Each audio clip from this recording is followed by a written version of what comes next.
కడప జిల్లాలోని పులివెందుల్లో జెడ్పీటీసీ ఎన్నిక నేపథ్యంలో వివాదాస్పదంగా మారిన సంగతి తెలిసిందే. అక్కడ అధికార పార్టీ ప్రతిపక్ష పార్టీల నడుమ వివాదాస్పదమైనటువంటి వాదోపవాదాలు దాడులు జరుగుతున్న సంగతి తెలిసిందే. అయితే వైఎస్ఆర్ కాంగ్రెస్ పార్టీ శ్రేణులపై నిన్న జరిగిన దాడి గురించి మనతో మాట్లాడేందుకు వైఎస్ఆర్ కాంగ్రెస్ పార్టీ రాష్ట్ర ప్రధాన కార్యదర్శి లేళ్ల అప్పారెడ్డి గారు ఉన్నారు. అప్పారెడ్డి గారితో మాట్లాడి మరిన్ని విషయాలు తెలుసుకుందాం. ప్రజాస్వామ్యంలో సహజంగా ఏ ఎన్నికలు జరిగినా కూడా ప్రజలు ఓట్ల ద్వారా గెలుపొందాలనే ప్రయత్నం జరగటం అనేది సర్వసాధారణంగా జరుగుతూ ఉంటుంది. కానీ వాళ్ళ పులివెందులో చూసుకున్నా, ఒంటిమిట్టలో చూసుకున్నా, జిల్లా పరిషత్ ఎన్నికల్లో వాళ్ళకి ప్రజల్లో ఆ మద్దతు కానీ ఆ సహకారం కానీ లేనటువంటి పరిస్థితుల్లో ఏదో రకంగా గెలవాలా, దౌర్జన్యాలు చేయాలా, పోలీసులను అడ్డం పెట్టుకొని రకరకాలుగా ఇవాళ ఆ ప్రాంతంలో జరుగుతున్నటువంటి పరిస్థితులు మాటల్లో చెప్పలేనటువంటి పరిస్థితులు, ఎంత దౌర్భాగ్యమైనటువంటి పరిస్థితులు.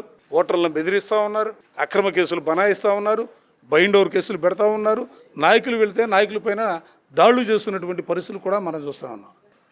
ఇవాళ మేము కూడా అధికారంలో 5 సంవత్సరాలు పరిపాలన చేశాం. మా హయాంలో కూడా రాష్ట్రంలో స్థానిక సంస్థల ఎన్నికలు జరిగాయి, పంచాయతీ జరిగాయి, ఎంపీటీసీ ఎన్నికలు జరిగాయి, జిల్లా పరిషత్తు, కార్పొరేషను, మున్సిపాలిటీ ఎన్నికలు జరిగాయి. ఎక్కడైనా ఇటువంటి పరిస్థితులు ఉన్నాయా? ప్రజాస్వామ్యం మీద నమ్మకం ఉన్నటువంటి రాజకీయ పార్టీగా ప్రజల ఓట్ల ద్వారా గెలవాలనే ప్రయత్నం చేశామో తప్ప ఎక్కడా కూడా దౌర్జన్యాలకు వెళ్ళినటువంటి పరిస్థితులే. వాళ్ళు ఎందుకంటే వాళ్ళకి ప్రజల్లో మద్దతు లేదు, వాళ్ళకి అర్థమైపోయింది కాబట్టి ప్రజలు ఓట్లయితే గెలవరు కాబట్టి ఇటువంటి వాటికి దాడులకు తెగబడతాం. ఒక జెడ్పీటీసీ ఎన్నిక కోసమే ఈ స్థాయిలో దాడులు తెగబడుతుందని ఏ విధంగా చూడవచ్చు సార్? వాళ్ళ దిక్కుమాలినతనానికి ఇది ఒక నిదర్శనం. పులివెందుల జెడ్పీటీసీ ఎన్నికల్లో, ఒంటిమిట్ట జెడ్పీటీసీ ఎన్నికల్లో పార్టీ ఓడినా గెలిచినా రాష్ట్ర రాజకీయాలు ఏమైనా తారుమారు అవుతాయా? రాష్ట్ర రాజకీయాలు తారుమారు కాదా? కానీ ఏదో మేము కూడా పులివెందుల్లో గెలిచాం, గెలబోతున్నాం అనే ఒక భావన కల్పించడం కోసం. ఎందుకంటే ప్రజలు ఇవాళ సూపర్ 6 లేవు, సూపర్ 7 లేదు. తెలుగుదేశం వాళ్ళు వెళ్తూ ఉంటే ఊళ్ళకి వెళ్తూ ఉంటే అందరినీ చొక్కాలు పట్టుకుని నిలబెట్టి అడుగుతూ ఉన్నారు. కాబట్టి ఇప్పుడు జరుగుతున్నటువంటి ఈ ఎన్నికల్లో తొందరపడి ఎన్నికలు పెట్టుకున్నాం. ఈ ఎన్నికల్లో ఓడిపోతే అసలు పార్టీ ఎత్తిపోద్ది కాబట్టి ఏదో ఒక విధంగా గెలవాలా, ఆ గెలవడం కోసం ఇలాంటి మార్గాలను ఎంచుకున్నారు. సతీష్ రెడ్డి గారితో పోలీసులు అక్కడ ఉన్నటువంటి స్థానిక డిఎస్పీ కావచ్చు ఎవరైనా చాలా వాగ్వివాదం జరిగిన పరిస్థితి కూడా ఉంది నిన్న. దాని మీద ఎలా అంటే భవిష్యత్తులో ఖచ్చితంగా మీకు బదులిస్తామని చెప్తున్నారు. జగన్మోహన్ రెడ్డి గారే స్ట్రైట్గా వార్నింగ్ ఇచ్చారు, ఎవరైతే మా కార్యకర్తలని నేతలను ఇబ్బంది పెడతారో ఖచ్చితంగా భవిష్యత్తులో బదులు చెప్పక తప్పదని. దీన్ని ఎలా తీసుకోవచ్చు? రాష్ట్రంలో ఇప్పటికే అనేక సందర్భాల్లో జగన్మోహన్ రెడ్డి గారే ఆయనే స్వయంగా చెప్పడం జరిగింది.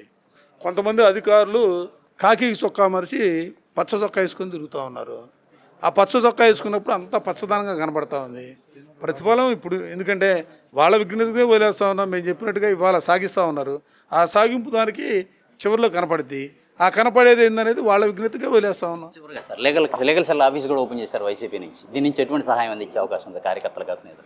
అసలు రాష్ట్రంలో ఎక్కడైనా కూడా వైఎస్ఆర్ కాంగ్రెస్ పార్టీ కార్యకర్తకి ఏ ఒక్కరికి ఎటువంటి ఇబ్బంది వచ్చినా కూడా ఆ ఇబ్బందుల్లో వైఎస్ఆర్ కాంగ్రెస్ పార్టీ అండగా నిలబడుతూ ఉంది, తోడుగా ఉండబోతూ ఉంది.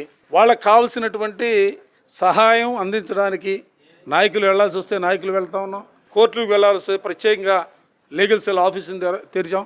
ఎందుకంటే జగన్మోహన్ రెడ్డి గారు ఇచ్చినటువంటి ఆదేశాలతో ఇవాళ ఎక్కడ ఏ కార్యకర్తకి ఇబ్బంది వచ్చినా అన్ని రకాలుగా కూడా వాళ్ళకి అండగా నిలబడే కార్యక్రమాన్ని తీసుకుపోతాం. ఏదైతే ఖచ్చితంగా పులివెందుల ఎన్నికలు ఒక్కటే ప్రామాణికం కాదు, ఇక్కడ అధికార దోపిడీకి దౌర్జన్యానికి అయితే పాల్పడుతున్నారు. ఖచ్చితంగా ఎదుర్కొని తీరుతాం. వైసీపీ శ్రేణులకు ఎక్కడ ఏ ఇబ్బంది కలిగినా వైఎస్ఆర్ కాంగ్రెస్ పార్టీ అండగా ఉంటుందని అయితే అప్పారెడ్డి గారు స్పష్టం చేస్తున్నారు. వీడియో జర్నలిస్ట్ రెహమాన్తో నాని, ఏపీ అమరావతి అభినవ్ భారత్, తాడేపల్లి వైఎస్ఆర్ కాంగ్రెస్ పార్టీ కార్యాలయం నుంచి.